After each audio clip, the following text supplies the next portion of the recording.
മമ്മിക്കൊക്കെ വേണം അവർക്ക് കൊടുക്കണ്ടേ കൊണ്ട് എനിക്ക് കുഞ്ഞു കഷ്ണം മതി. അത് പറഞ്ഞാൽ പറ്റത്തില്ല. പല്ലുവേദനയൊക്കെയാ ഇച്ചിരി എടുക്കുന്നുള്ളൂ.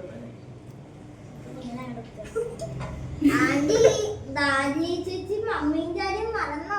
മറന്നൊന്നുമില്ല. അതിയുമ്പോ കൊടുക്കും. അടുത്ത ആൾക്കാരെ